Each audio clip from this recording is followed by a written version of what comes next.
반갑습니다.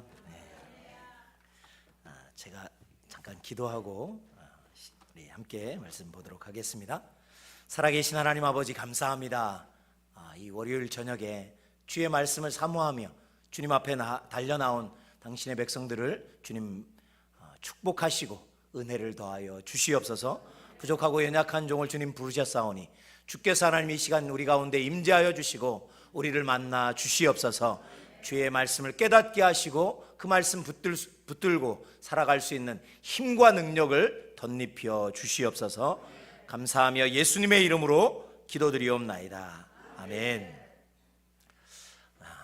이 월요일 저녁에 이렇게 주님 말씀 사모해서 달려나오신 우리 성도님들 주의 이름으로 축복합니다. 우리 옆에 계신 분들하고 인사 한번 할까요? 잘 오셨습니다. 아이 감사합니다. 저는 조금 전에 그 소개받은 신진호 목사입니다. 이름이 신진호고요. 저희 교회는 여기 영도 저 건너편 송도 맞은편에 있는 영도에 영도 동삼동에 동삼중앙교회라고요. 아마 저희 원로 목사님은 아마 오셨었을 것 같은데 저는 처음 왔습니다. 성동교회. 성동교회가 어디 있나 늘 지나다녔는데 이 길로 지나다녔는데 바로 여기 있는 걸 제가 몰랐더라고요. 우리 이성호 목사님하고는 너무 좋은 목사님, 이 좋은 목사님과 함께 이렇게 생활하시니까 좋으시죠? 네. 대답을 어떤 교회 가면 대답을 잘 안 하시더라고요. 자, 오늘 우리 성도님들과 함께 무슨 말씀을 같이 나눌까 하다가 그래도 우리가 잘 아는 말씀 속에서 좀 하나님의 마음과 하나님의 뜻이 어디에 있는지 깨닫는 것, 그게 아주 중요할 거라고 생각이 들어서요. 솔로몬 모르는 사람 아무도 없죠, 그죠? 잘 아시죠? 아마 신앙생활 다 오래 하셨죠? 연배들이 좀 있어 보이시는데 저희도 거의 한 60% 이상이 60세 이상이면 한 70% 되실 거예요. 아마 저희 교인들도. 저희도 뭐 연세가 많으신데, 자, 오랜 시간 우리가 신앙생활을 하고 하나님을 알아가고 그러면서 여러분 처음 예수님 믿었을 때보다 더 뜨겁게 우리가 주님을 알아가는 것, 그것만큼 복된 일이 없을 거라고 생각이 듭니다. 그러려면 어떻게 우리가 살아야 되는지 우리 이 솔로몬을 통해서 같이 한번 그 지혜를 좀 얻고 하나님께서 우리에게 원하시는 게 뭔지를 좀 깨달았으면 좋겠습니다. 자, 오늘 우리가 함께 읽었던 이 열왕기상 11장은요 천하제일의 지혜자라고 우리가 알고 있는, 그래서 우리 자녀들에게 솔로몬 같은 지혜를 좀 주십시오 하나님, 이런 기도도 우리가 많이 하지 않습니까? 근데 이 솔로몬 왕의 노년을 기록한 책이 바로 이 열왕기상 11장입니다. 여러분, 솔로몬 왕은 우리가 잘 아는 것처럼 참 많은 것을 생각하게 하는 사람입니다. 무엇보다 겸손해서 하나님 앞에 은혜를 많이 받았죠. 그래서 천하제일의 그 지혜를 얻었을 뿐만 아니라 이 세상 그 누구보다도 부귀와 영화를 많이 갖고 있었던, 사실 다윗보다 더 많은 부귀와 영화를 누린 사람이 사실 솔로몬입니다. 그만큼 복을 많이 받았다라고 우리가 알고 있는데, 그런데 또 그의 노년을 생각하면 참 그렇게 썩 하나님께서 좋은 평가를 내지 않는 그런 사람 중에 하나. 그러니까 처음 받은 은혜는 너무 놀랍고 큰데, 그런데 노년은 그렇게 순탄하지 않은, 하나님이 그렇게 기뻐하시지 않는 노년. 물론 그가 노년까지 무슨 그가 죽고 난 뒤에 나라가 나뉘어지고 그랬지 그가 당대에서 무슨 어려움을 겪거나 그러지는 않았거든요. 자, 열왕기상 9장과 10장에는요 어떤 얘기들이 나오냐면 솔로몬이 누렸던 그 지혜와 또 부귀와 영화가 얼마나 대단했는지에 대해서 기록을 해놓고 있어요. 제가 잠깐 소개해보자, 일예로 하나만 소개해보자면 열왕기상 10장 23절에서 25절에 이런 기록이 있습니다. 솔로몬 왕의 재산과 지혜가 세상의 그 어느 왕보다 큰지라, 그렇게 이야기를 해놔요. 온 세상 사람들이 다 하나님께서 솔로몬의 마음에 주신 지혜를 들으며 그의 얼굴 보기를 원하여 그들이 각기 예물을 가지고 왔으니 곧 은그릇과 금그릇과 의복과 갑옷과 향품과 말과 노새라 해마다 그리하였더라. 그러니까 이 솔로몬의 지혜를 들어보려고 사람들이요 예물을 가지고 와서 예물을 바치면서 그 솔로몬의 말 한마디, 지혜 한마디를 얻어가려고, 우리가 잘 아는 그 시바의 여왕, 대표적인 예지 않습니까? 그 사람 말고도 많은 사람들이 솔로몬을 찾아왔었다라는 거예요. 여러분 여기 보니까 아까 제가 24절 읽었던 것처럼 온 세상 사람들이 다 하나님께서 솔로몬 마음에 주신 지혜를 듣고 싶어 했대요. 그래서 그의 얼굴 보기를 원했고 그래서 예물을 갖고 찾아왔다. 이 정도면 여러분, 요즘 말로 하면 여러분 연예인들, 요즘 우리 주변에 잘 나가는 연예인들, K-팝 이렇게 해서 아주 외국에 유명한 사람들 많이 있죠. 그 친구들 공연하면 쫓아다니는 사람 많습니다. 그 외국까지 아니더라도 여러분 우리 어르신들도 트로트 가수들 좋아하시잖아요. 임영웅이나 이런 분들 공연하면 그 공연 한번 여러분 최고의 그 효도가 공연 티켓 이렇게 주는 거라고 끄떡끄떡 하시는 거 보니까 가보신 분들도 많이 계실 건데, 여러분 그러니까 저도 임영웅 좋아합니다. 참 이렇게 듣고 있으면 너무 편안하거든요. 근데 한번 만나보고 싶잖아요, 그렇죠? 직접 들어보고도 싶고.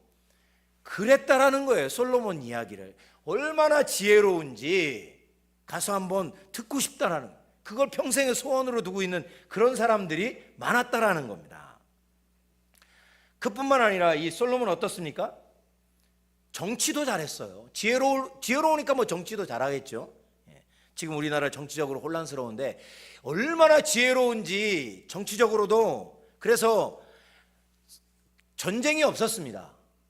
솔로몬 때 전쟁이 없었어요. 물론 없지 않아 있었긴 했지만, 그러나 대부분 어때요? 솔로몬이 정략 결혼들을 주변 나라들과 많이 했죠.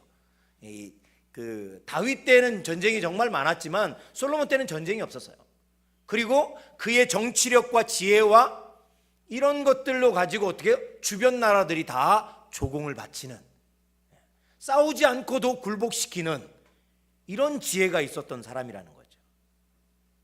젊은 시절 정략결혼이라는 이런 것들 통해서 두루두루 평화를 누릴 수 있도록 그렇게 만들었던 거죠. 전쟁 없이 평화를 지키는 거, 이거야말로 정말 지혜로운 사람 아니겠습니까? 근데 자, 11장에 조금 전에 우리가 읽었던 이 노년의, 이 솔로몬의 노년 모습은 어떻습니까? 그의 전성기 때의 그 지혜로운 모습은 사실 성경에서 찾아볼 수가 없습니다. 전성기 때의 그 지혜와 패기 넘치는 솔로몬의 모습은 온데간데 없고요, 자신의 후궁들에게 마음을 빼앗기고 분별력과 판단력을 잃어버린 이런 초라한 모습을 지금 성경이 기록하고 있다는 거죠. 여러분, 지혜롭지 못해서 어리석은 우상 숭배에 빠지기 쉬운 우리들조차도, 우리들은 어떻겠습니까? 여러분, 이렇게 지혜로운 사람도 노년에 이렇게 정말 초라한 모습으로 변할 수도 있는데, 우리 같으면 어떻겠어요? 우리 같으면 사실 더 쉽게 어리석은 길로 갈 수 있잖아요, 그렇죠? 자, 그렇다면 여러분, 솔로몬이 이렇게 된 이유가 뭘까? 이걸 좀 우리가 살펴보면, 우리도 그런 지혜로운 사람도 빠졌던 그런, 넘어졌던 그런 일이라고 한다면 우리도 넘어질 수 있는 거잖아요. 그렇다면 우리의 삶에서도 그런 것들이 있는지 없는지 잘 살펴보고 그걸 잘 피해서 분별해서 넘어가면 어떻습니까? 그 지혜롭다는 솔로몬도 노년이 초라하고 비참했는데 우리는 그렇게 되지 않을 수 있다는 거죠. 그래서 솔로몬을 한번 살펴보려고 하는 겁니다. 천하 제일의 지혜자였던 이 솔로몬이 이렇게 변했다면 우리 같은 사람이라면 더 잘 변할 수 있겠죠. 그렇기 때문에 어떻게 하면 처음부터 마지막까지 정말 하나님이 기뻐하시는 지혜롭고 아름다운 인생을 살아갈 수 있을까? 여러분, 우리의 소원 아니겠습니까? 그죠? 저희 그 교회 권사님들이나 이렇게 얘기해 보면 가끔 이렇게 이야기하세요. 아유, 나 젊었을 때는 참 열심히 했는데, 집사 때는 나도 참 열심히 했는데, 그런 얘기를 많이 하세요. 그렇죠. 우리 왕년에 다 한 가닥씩 했던 사람들 아닙니까? 그죠? 왕년에 한 가닥씩 다 하셨으니까 이렇게 저녁에 나오시죠. 피곤한데 뭐하러. 근데 그 왕년은 다 어디 가고, 그죠? 여러분, 저는 그 왕년에라는 소리를 정말 싫어합니다. 왜냐하면 그때보다 더 원숙해졌잖아요. 그때보다 성경 더 많이 알잖아요. 그때보다 들은 설교가 얼마나 많습니까? 근데 그때보다 믿음이 더 안 좋다? 이건 솔로몬이 갔던 그 길을 가는 것 아닙니까? 그렇다면 우리가 정신 바짝 차리고 어떻게 해야 됩니까? 솔로몬이 걸었던 그 길이 아닌 주님이 원하시는, 주님이 기뻐하시는 그 길로 가야 되는 거죠. 자, 그래서 오늘 그걸 같이 한번 살펴보려고 합니다. 여러분, 오늘 이 열왕기상 이 11장에 나와 있는 이 솔로몬에 대한 평가는요, 하나님의 평가예요. 그렇죠?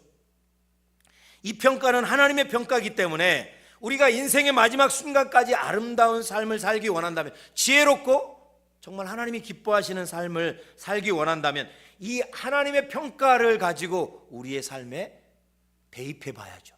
적용해 봐야죠. 그죠? 그래야만 솔로몬이 빠졌던 그 어리석음을 우리도 피할 수 있지 않겠습니까?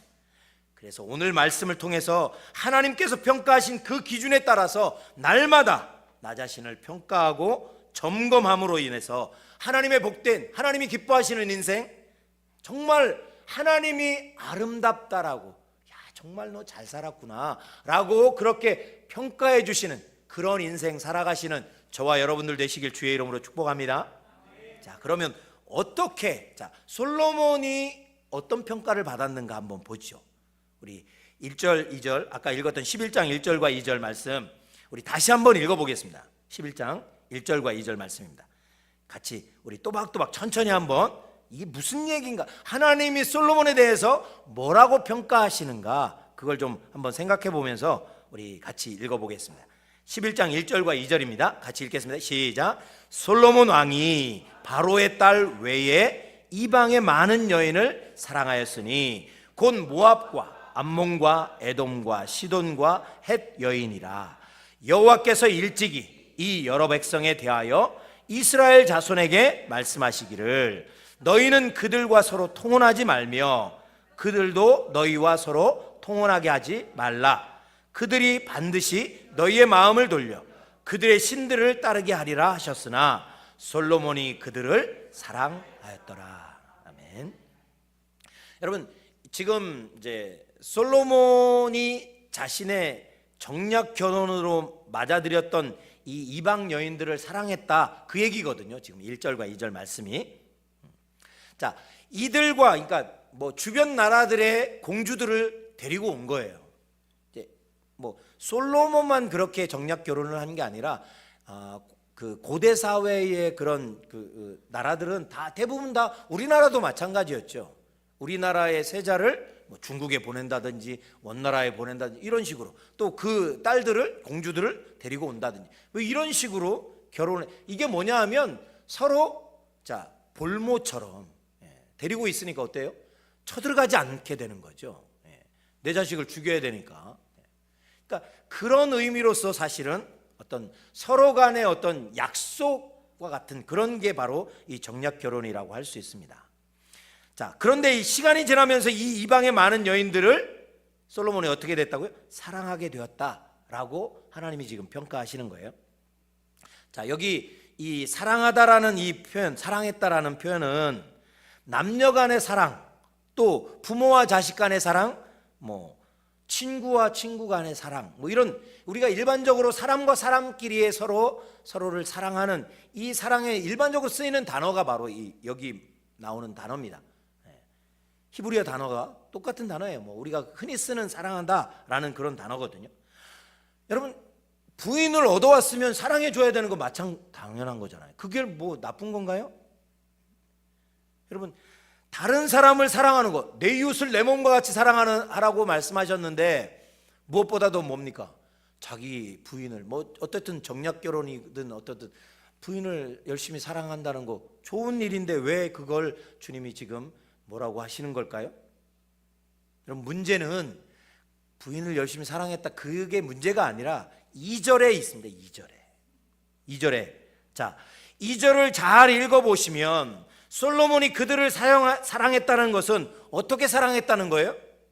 하나님께서 통혼하지 말라고 명령하신 그 명령을 어기면서까지 사랑했다라는 거죠. 사실은 왜 그 정략 결혼을 했겠습니까? 아까 제가 말씀드린 평화를 위해서, 나라의 이 힘과 그런 것들을 전쟁하지 않으려고. 그런데 여러분, 아까도 말하는 것처럼 하나님께서 축복하신 지혜로 말미암아 이 솔로몬은 어떻겠습니까? 자신이 있었을 것 같아요. 아마 나는 하나님이 지금 이렇게 통혼하지 말라고 했지만 내가 저 사람들을 사랑해서 데려오는 게 아니라 나라를 위해서, 그리고 내가 지혜로우니까 어때요? 얼마든지 나를 절제할 수도 있고 내 마음을 절제할 수도 있고, 자신이 있다라는 거죠. 아마 그래서 정략 결혼을 한 것 같아요. 그래서 뭐 젊은 날 그는 그 많은 부인들을 데려다가 놓았지만, 그러나 나라가 흔들리거나 그러지 않았단 말이죠. 그런데 결국은 하나님이 왜 그걸 하지 말라고 했겠어요? 결국은 솔로몬, 그 천하의 제일 지혜로웠던 솔로몬조차도 무너지더라는 거죠.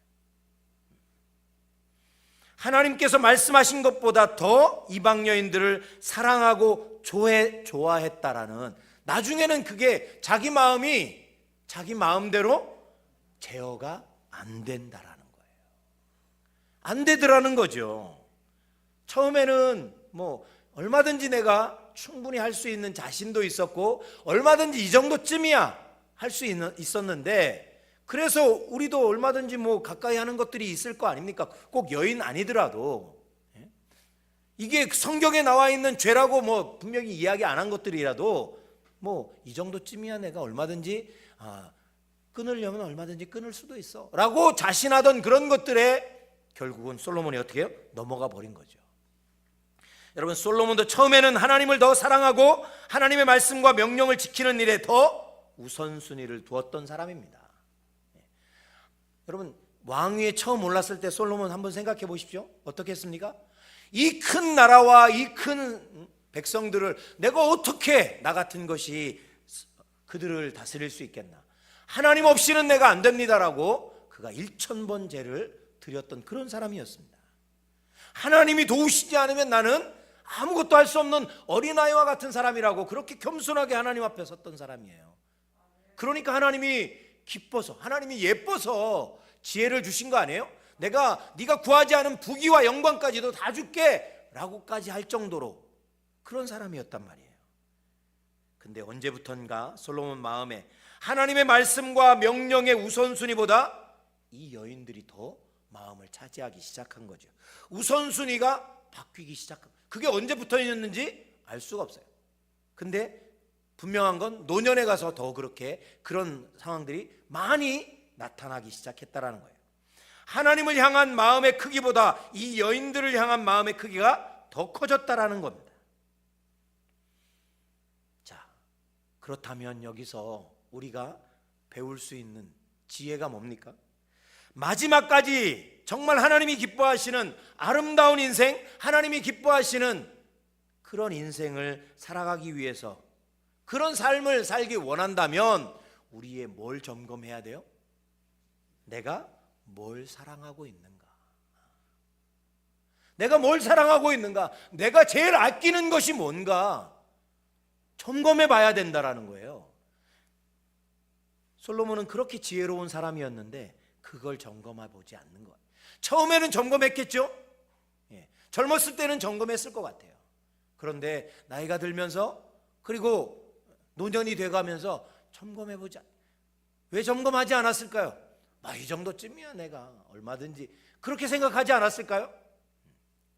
여러분, 우리가 예배를 여러 번 드리다 보니까 평생을 내가 10년, 20년, 30년, 40년 아이고 눈 감고도 예배 드리지 점검하지 않아요.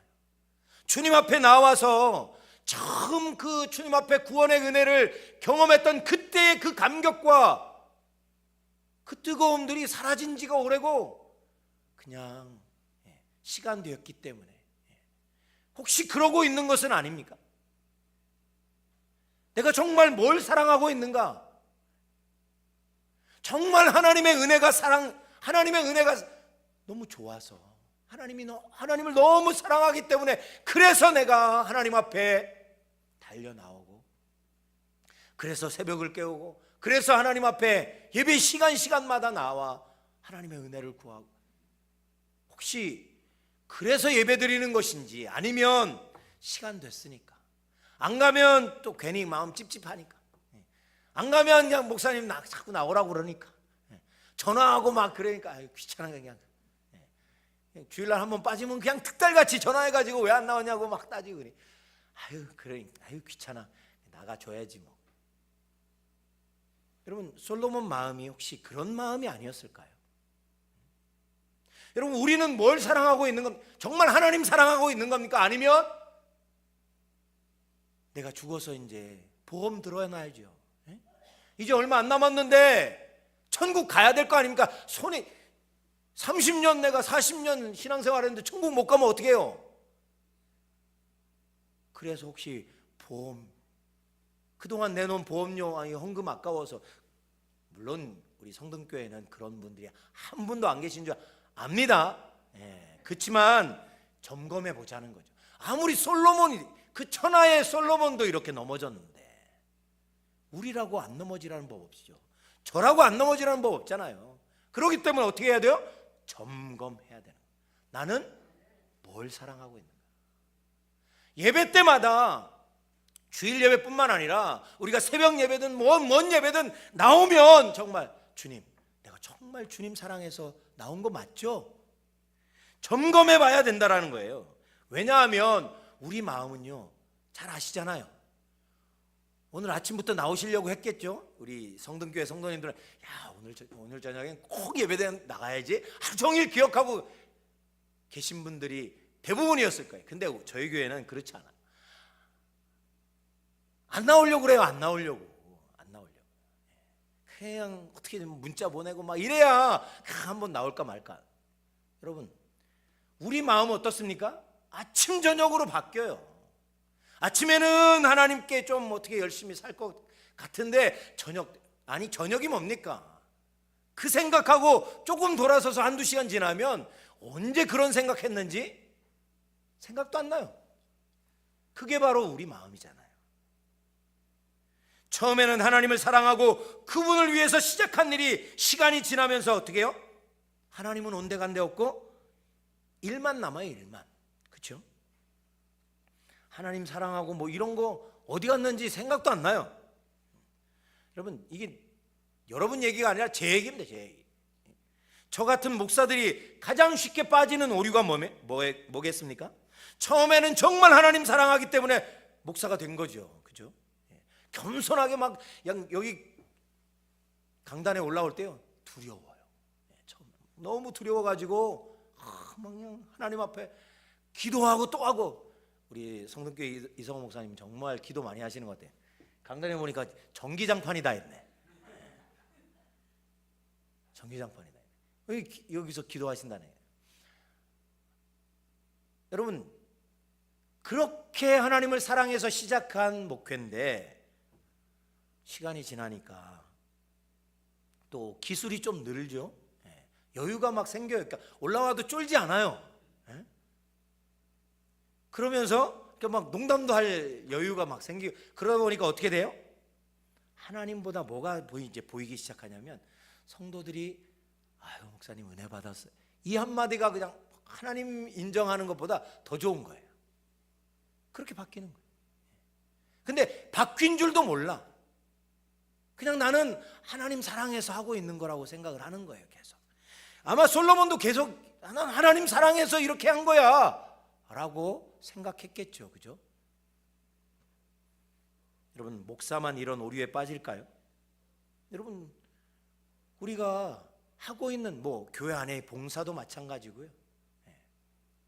처음에는 너무 하나님의 은혜가 감사해서 시작한 봉사인데 나중에는 아무도 안 알아주면 내가 진짜 칭찬받으려고 한 건 아닌데 그런데 이렇게 되는 거죠. 마음 화가 나고요. 그래서 막 그 화를 막 다른 사람들한테 막, 그래서 교회에 분란들이 생기는 거 아니겠습니까? 시간이 지나면서 내가 뭘 더 사랑해야 하는지, 지금 내가 무엇을 더 사랑하고 있는지 점검하고 돌아보지 않으면 우리는요 얼마나 욕심꾸러기며 욕망 덩어리인지 모릅니다. 아니, 욕심과 욕망이 있는데요 그걸 잘 포장하는 기술이 너무 좋아요. 그래서 누구도 여러분 돈 사랑한다는 얘기 안 하잖아요. 그렇죠? 그렇지만 다 돈을 향해서 달려가요. 그러면서 난 돈 때문에 이렇게 하는 건 아니야, 그렇게 이야기하는 거죠. 철저하게 가면과 이렇게 멋있는 것들로 우리를 가리는 거예요. 우리의 직분으로 가리고요, 멋있는 이유를 갖다 대면서 가리고요, 하여튼 이렇게 할 수 있는 거죠. 그래서 결국 솔로몬이 어떻게 됐습니까? 망하게 되는 거죠. 망하게 된 거예요. 우리 그리스도인들의 인생의 목적은 뭡니까? 하나님 사랑하는 겁니다. 하나님이 우리를 사랑하셨잖아요. 얼마나 사랑하셨어요? 예수 그리스도를 이 땅에 보내실 만큼 사랑하셨죠. 예수 그리스도가 십자가에 달리실 만큼 사랑하셨죠. 자기 목숨을 우리에게 주실 만큼 사랑하셨잖아요. 왜 사랑하셨어요? 여러분, 사랑해 본 사람은 알죠? 사랑해 본 사람은 제일 많이 받기 원하는 게 뭐예요? 사랑을 받기 원해요. 사랑 막 이렇게 내가 사랑하는 아내에게 사랑했는데 돈을 막 이렇게 줘. 돈 말고 다른 거 말고 사랑을 주는 거예요. 여러분, 우리 하나님이 나를 그렇게 사랑하신 이유는 우리도 주님을 사랑하라는 거예요. 그래서 그리스도인의 인생의 목적은 사랑하는 겁니다. 근데 하나님만 사랑한 그 사랑이 이웃 사랑으로도 드러나야 되는 거기 때문에. 그런데 이 사랑은 뭐예요? 뭐가 잘못된 거예요? 여자도 사랑해야 됩니다, 그죠? 여자 사랑해야 되는데 하나님의 말씀에 벗어난, 말씀에서 벗어난 사랑은 그건 안 되는 거죠. 여러분, 세상에 수많은 사랑이 있습니다, 그죠? 세상 사람들은 죄를 짓는 그 사랑을 하면서도 자신들은 사랑했다는 거예요. 그거 안 되는 거잖아요, 그죠? 하나님 말씀에서 벗어난 사랑이기 때문에, 그죠? 여러분, 이렇게 매일매일 내가 뭘 사랑하고 있는지, 내가 어떻게 사랑하고 있는지, 정말 말씀대로 사랑하고 있는가? 내가 정말 사랑하고 가장 아끼고 소중하게 여기는 것, 그게 바로 하나님이신가? 점검해야 돼요. 아침마다 점검하시고요, 저녁마다 점검하시고. 안 그러면 우리 어떻게 돼요?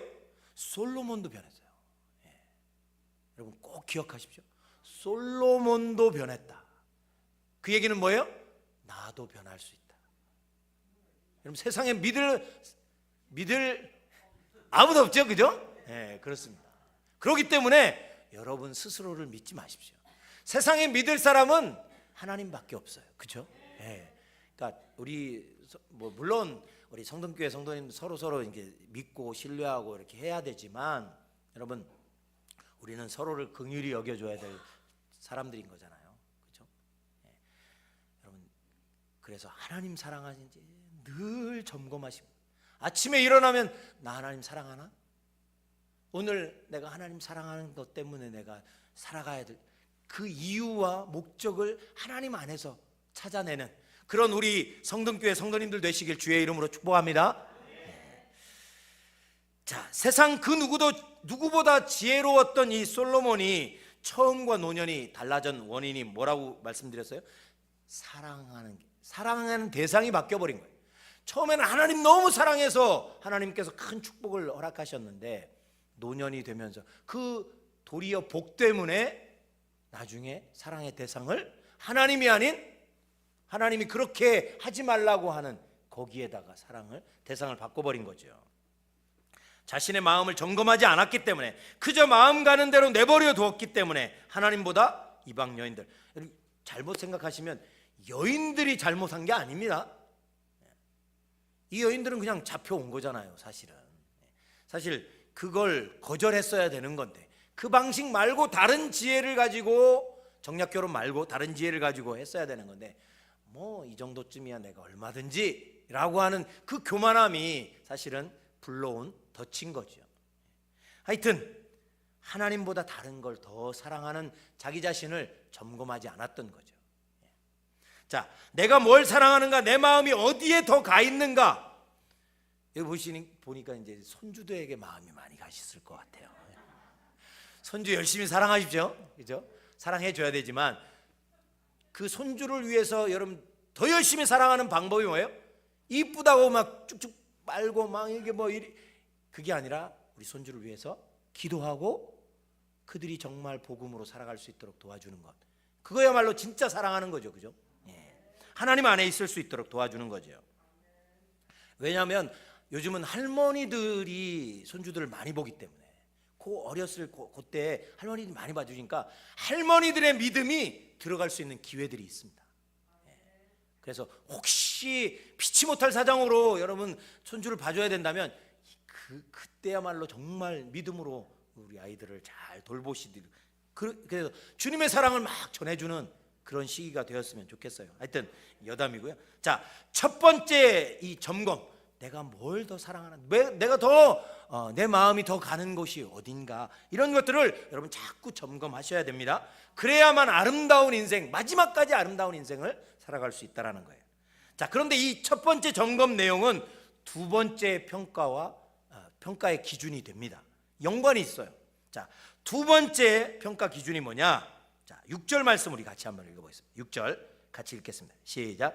솔로몬이 여호와의 눈앞에서 악을 행하여 그의 아버지 다윗이 여호와를 온전히 따름같이 따르지 아니하였다. 한마디로 말하면 무슨 얘기냐? 솔로몬이 하나님 명령에 순종하지 않고 악을 행했다. 다윗은 하나님 마음에 합당하게 선을 행했는데, 근데 이 솔로몬은 하나님 마음뿐만 아니라 뭐요? 명령에 순종하지 않았다. 지금 이야기를 하는 거죠. 여러분, 사람들은 누구나 몸이 자발적으로 몸부터 불순종하고 뭐 이런 사람들 없습니다.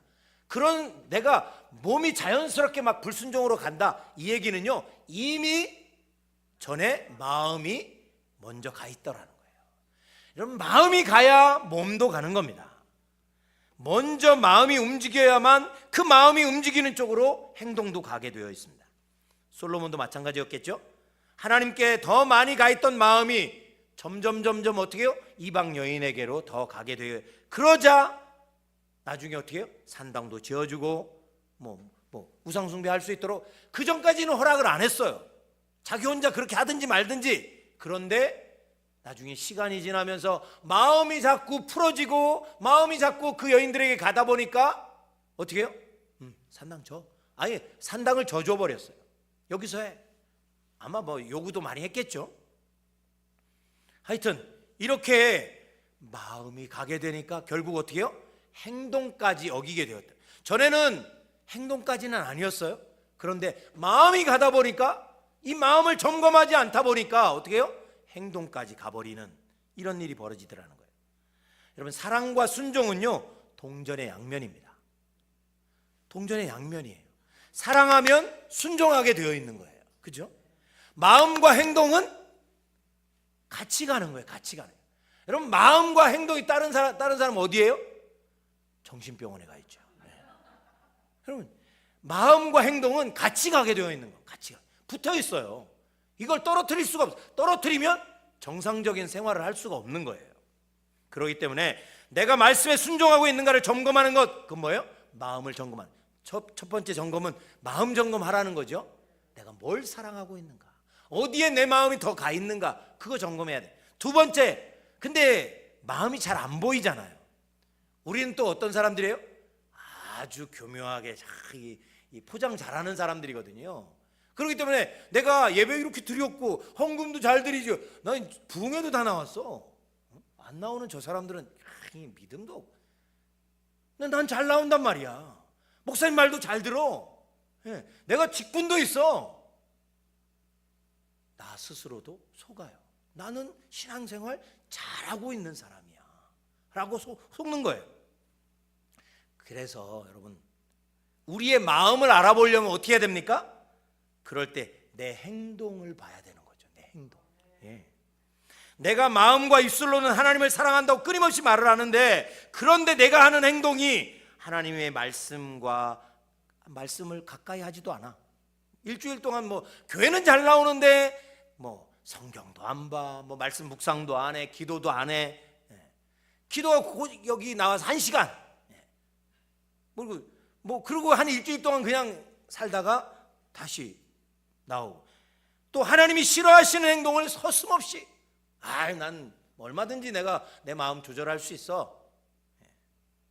말씀과는 정반대, 이게 점점 쌓이다 보면 어떻게 해요? 말씀과는 정반대의 삶을 살게 되는 거죠. 여러분, 내 마음과 입술이 거짓말 할 수 있습니다. 우리는 거짓말의 명인들이에요. 명인들. 얼마나 거짓말 잘합니까? 그죠? 얼굴색 하나 안 바르고, 입술에 침 한 번 안 바르도 얼마든지. 저도 이렇게 번지르하게 이렇게 해서 죄 하나 안 질 것 같잖아요. 얼굴이. 그렇지 않습니까? 얼마나 선하게 생겼어요. 그렇지 않습니까? 잘생겼잖아요. 죄송합니다. 여러분, 조지 마시라고. 근데 저도 죄 많이 짓습니다. 생각으로도 많이 짓고 뒷담화도 많이 하고요. 그러면서도 이렇게 서서 어떻게 해요? 여러분, 죄 짓지 마세요. 하나님 싫어하세요. 그럼 자기는 혼자 뒤에 가서 호박씨 다 까고. 죄송합니다. 근데 그런 게 우리의 모습이잖아요. 그죠? 그래서 점검해야 된다라는 거예요. 점검하지 않으면 내가 자주 하는 행동이 있습니다. 나도 모르게 집사님들 몇 분 모이면 그 김집사 있잖아. 응? 아니 그래, 깍두기 하자는데 왜 말을 안 들어? 왜 김치를 담그려고 그래? 여러분, 교회에서 깍두기와 김치 가지고 싸웁니다. 깍두기 해야 된다니까. 지금 무가 제일 맛있어. 지금 깍두기 안 하면 언제 할 거야? 아니, 배추김치 더 좋아해. 여러분, 그게 싸울 겁니까? 근데 실제로 싸워요. 교회에서. 아무것도 아닌데 그거 가지고. 그리고 나서 내 마음대로 안 되면 가서 마음 맞는 사람끼리 뒷담화하는 거예요. 하나님이 그거 싫어하신다는 거 너무 잘 아는데 하는 거예요, 그냥. 근데 예배 나오면 누구보다도 거룩해요.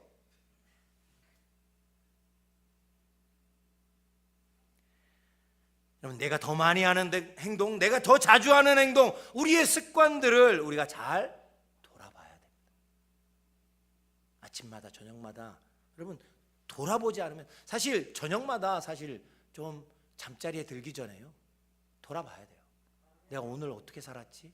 나는 정말 주님이 오늘 말씀하신 대로 내가 살아가려고, 아니 살았어 이렇게 하면 너무 좋겠지만, 그게 안 되면 나는 그렇게 하나님 말씀대로 따라 살려고, 내가 순종하려고 얼마만큼 내가 애쓰고 힘썼나, 나 자신을 좀 돌아봐야죠. 안 돌아보니까 어떻게 돼요? 솔로몬처럼 되는 거예요. 여러분, 우리 중에 솔로몬처럼 은혜 받지 않은 사람, 축복받지 않은 사람이 어디 있습니까? 여러분, 우리는 솔로몬도 못 받았던 은혜를 받았어요. 그게 누구냐? 바로 예수 그리스도의 십자가의 은혜예요. 그렇죠? 솔로몬도 그렇게 받기를 원했던 은혜가 바로 이런 은혜였는데, 근데 우리는 다 받았어요. 그런데도 불구하고 우리는 그 은혜에 감사해서 내가 하나님 말씀대로 살지 않을 때가 얼마나 많습니까? 어쩌면 솔로몬보다도 더 큰 은혜를 받았음에도 불구하고 그 은혜를 유지하고 붙들고 살지 못할 때가 많다라는 거예요. 우리가 잘 아는 이스라엘의 첫 번째 왕인 사울왕 어떻습니까? 사무엘 선지자를 통해서 아말렉을 진멸하라고 명령받아요. 근데 순종하지 않습니다. 그리고 사울 왕이 사무엘 선지자가 이제 말 안 들으니까 하나님께서 사울을 만나러 가라고 이야기하시니까 사울에게 가요. 그러자 사무엘상 15장 13절에 뭐라고 말씀이 나오냐면, 내가 여호와의 명령을 승전하고 아말렉을 다 이제 물리치고 그리고 진멸하라고 해서 다 죽여야 되는데 그러지 않고 하나님께 예배드릴 만한 아주 좋은 것들만 가지고 돌아온단 말이죠. 그러면서도 뭐라고 이야기했냐면, 내가 사무엘 선지자한테 누굽니까? 사울 왕이 얘기하는 거예요. 내가 하나님 말씀대로 다 순종했나이다. 여러분, 이 사울의 모습이요, 우리의 모습. 이 돌아보지 않으면 사실 날마다 나를 점검해, 내 마음과 내 행동을 점검하지 않으면 저희도 마찬가지예요. 나는 하나님께 순종했어요, 하나님. 근데 왜 나한테 이러시는 거예요? 그러면 나중에 천국문 앞에서 하나님이 다 보여주실 거예요. 우리가 얼마나 불순종하고 얼마나 하나님 말씀대로 살지 않았는지. 우리의 행동은 우리의 마음을 반영하죠. 그래서 만약 내가 하나님의 명령에 불순종한다면 어떻습니까? 내가 하나님을 사랑하지 않는 겁니다. 아무리 입으로는 하나님 사랑해요, 하나님밖에 없어요, 그러지만 내 행동이 사실은 내 진짜 마음이라는 사실을 우리가 좀 알 필요가 있는 거죠. 그래서 사무엘 선지자가 사울 왕에게 뭐라고 이야기합니까? 순종이 제사보다 낫다. 이거 정말 무서운 말이거든요. 행동이 중요하다라는 거예요. 행동은 우리의 마음을 반영한다는 거예요. 제사도 물론 반영하는 거고 예배도 반영하는 거지만 하나님 말씀대로 살으라는 거죠. 말씀대로. 내가 무엇을 더 사랑하는지 마음을 점검할 뿐만 아니라 말씀에 순종하는지도 점검해야 된다는 거예요. 내가 얼마나 순종하고 있는가 점검하지 않으면 우리는 어떻게 해요? 솔로몬처럼 되어진다는 거예요. 자, 마지막입니다. 마지막으로 한 가지 더 점검해야 될 게 있죠. 자, 어쩌면 우리의 마음이 욕심과 욕망을 향해서 가는 것 막기가 어려울지 몰라요. 왜냐하면 우리 연약하니까, 그죠? 저도 연약한 자이고 우리 성도님들도 연약한 사람들이니까 유혹이 쉽게 넘어가요. 참, 이게 안 그래야 된다는 건 너무 잘 아는데 근데 이게 참 마음처럼 잘 안 돼요, 그렇죠? 순종이 제사보다 낫다는 거 잘 알지만 여전히 순종이 힘들다는 것도 알아요. 이런 우리의 마음과 행동을 점검하다 보면 쉽게 어떻게 해야 됩니까? 지치죠. 그래서 그런 분들도 이럴 바에야 내가 안 믿겠어, 목사님 제가 방학하겠습니다. 나중에 제가 제 마음과 행동이 이렇게 다 일치할 그때 되면 그때 나오겠습니다.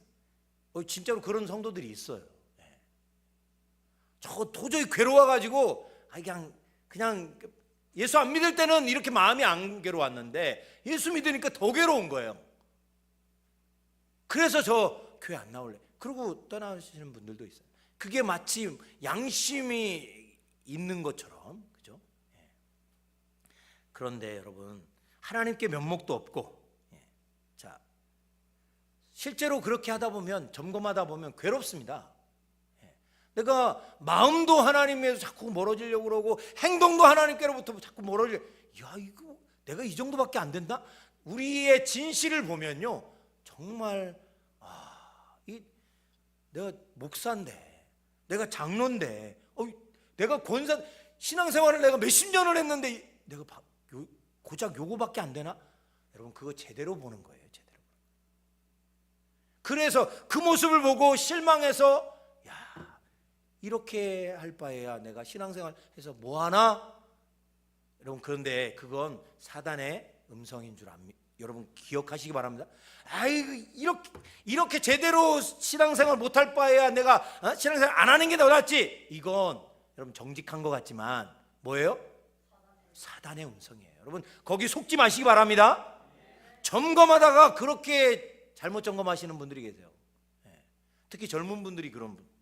이럴 바야 내가 뭐하러 예수 믿나? 이래도 지옥 가고 저래도 지옥 가는데 애써 모르겠다, 그냥 그렇게 지옥 가겠다 이렇게 생각할, 그만큼 우리가 악한 사람들인 거죠. 여러분, 그건 정직한 게 아닙니다. 사단의 유혹입니다. 유혹. 자, 그러면 우리가 반드시 점검해야 되는 게 뭡니까? 마지막까지 아름다운 또 하나님이 기뻐하시는 인생을 살기 위해서 해야 하는 마지막 점검, 그게 뭐예요? 열왕기상 11장 9절과 10절, 아까 읽지 않았는데 다시 한번 우리 같이 한번 읽어보겠습니다. 9절과 10절 말씀인데 우리 같이 읽겠습니다. 자, 11장 9절 10절 시작. 솔로몬이 마음을 돌려 이스라엘의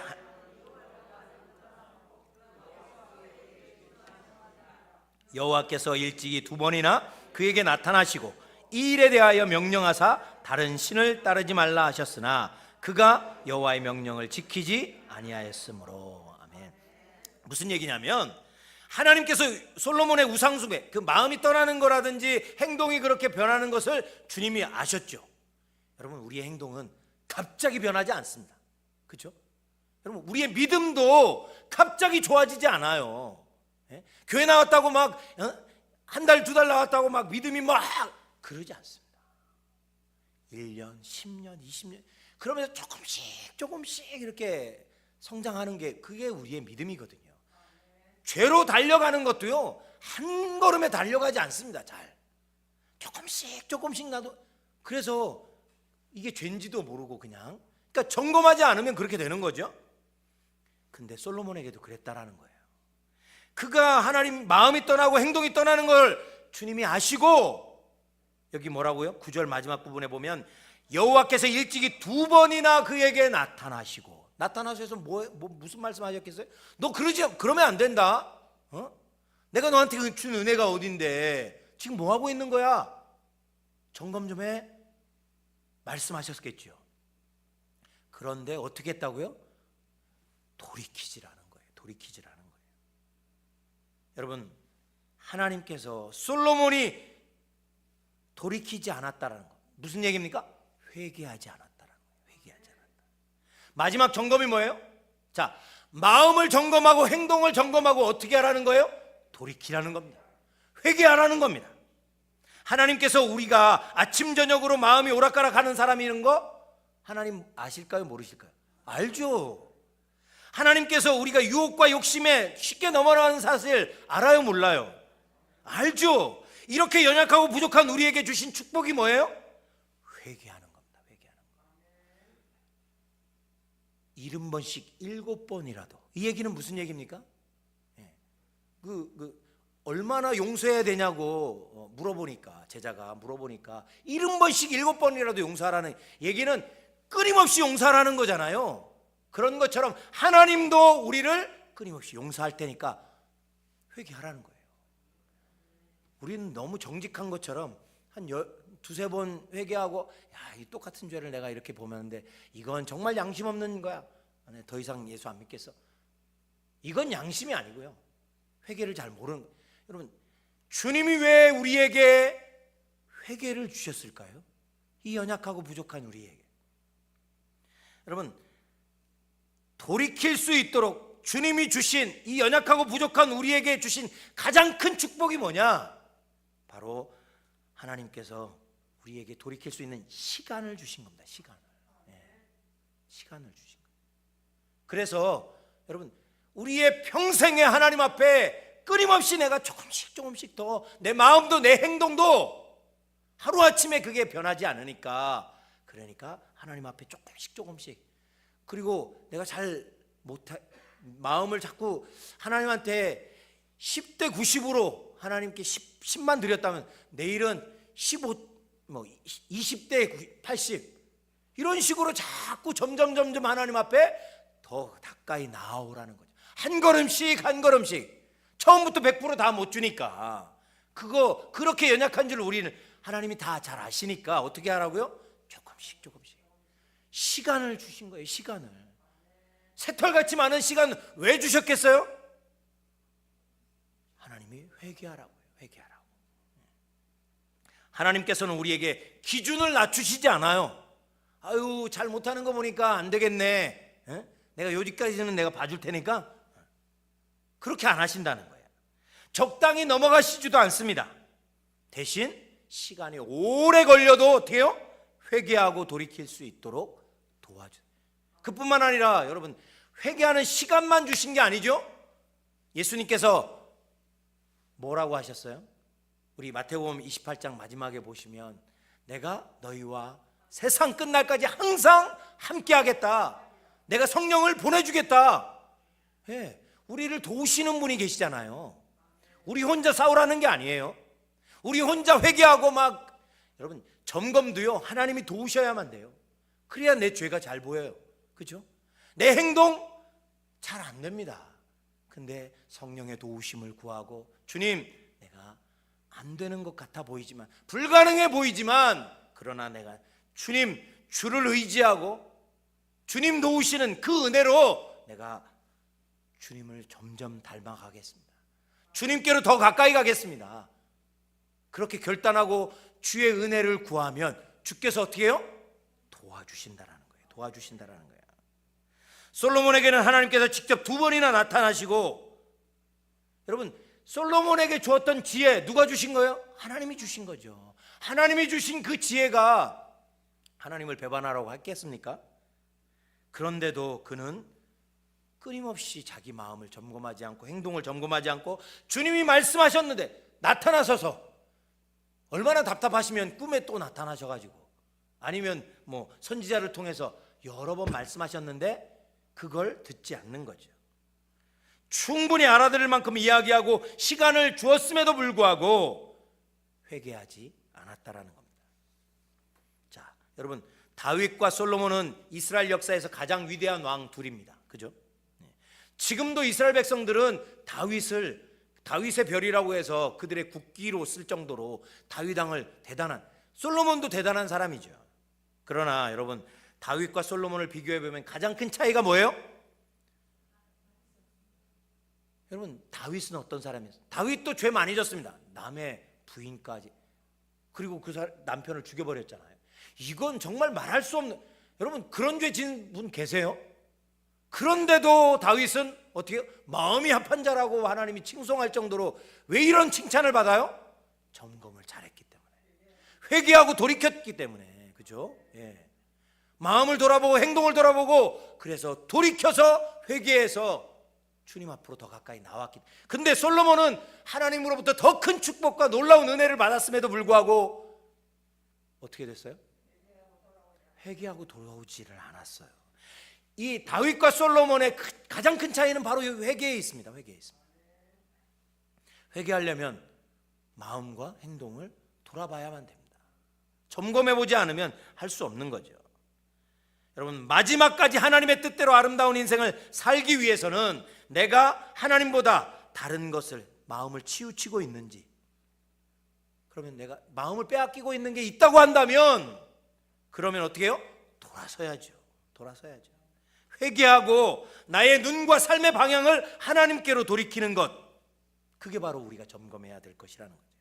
한두 번 점검하고 포기하는 게 아니라 내 삶이 하나님의 뜻에 맞춰질 때까지, 주님이 기뻐하시는 삶으로 내가 변화될 때까지, 그때까지 하는 겁니다. 회개는요, 될 때까지 하는 겁니다.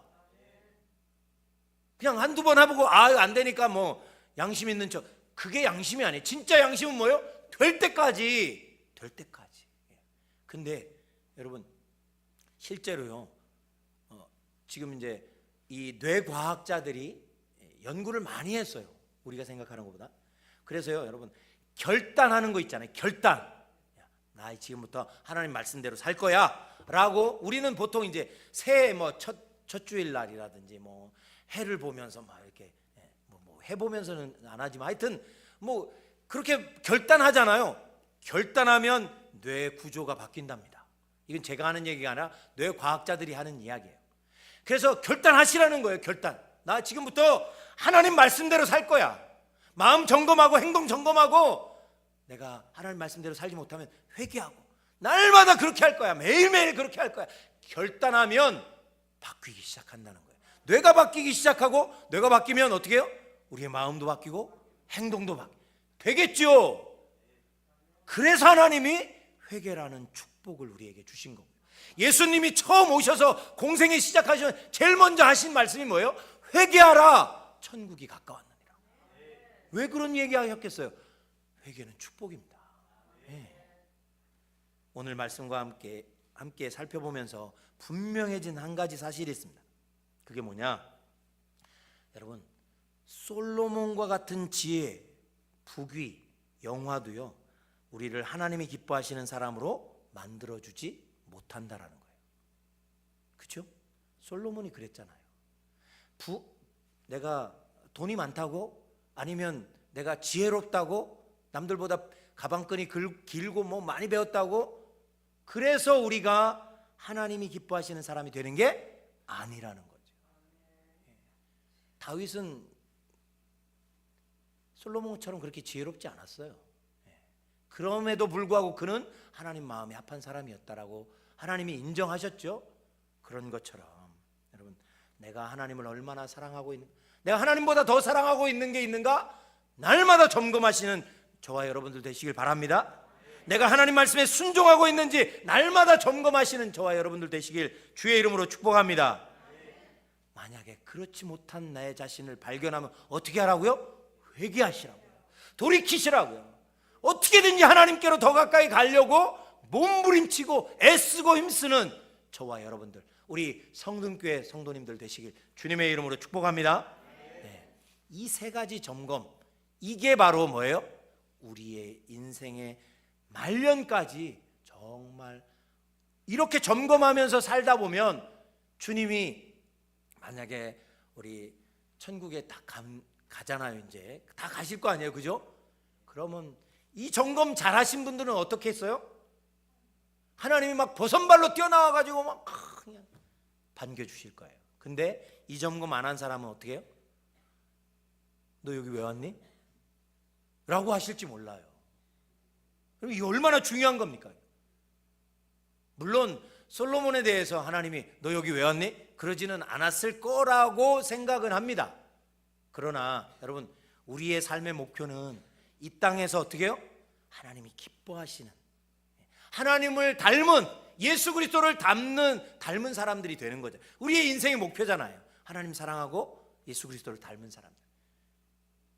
여러분, 다 예수 그리스도의 얼굴이 되려면 어떻게 해요? 내가 정말 주님을 사랑하고 있는지, 내가 주의 말씀대로 지금 순종하고 있는지, 그렇지 못하다면 끊임없이 나를, 내 삶의 방향을 돌이켜서 하나님께로 달려가시는 우리 성등교회 성도님들 되시길 주님의 이름으로 축복합니다. 네. 오늘 말씀을 좀 기억하시면서 우리 이 찬양 좀 주님 앞에 드렸으면 좋겠습니다. 아까 제가 결단하면 뇌구조가 바뀐다고 말씀드렸잖아요. 날마다 숨 쉬는 순간, 여러분 지금도 숨 쉬고 계시죠? 숨 안 쉬시면 안 돼요. 큰일 납니다. 계속 숨 쉬는데 숨 쉬는 것처럼 어떻게 해요? 점검하시는 거예요. 난 정말 하나님 사랑하나? 하나님께 순종하나? 점검하시는, 숨 쉬듯 점검하시는 하나님, 내가 그렇게 점검함으로, 내가 또 회개함으로 주님 닮아가는 제가 되기를 원합니다.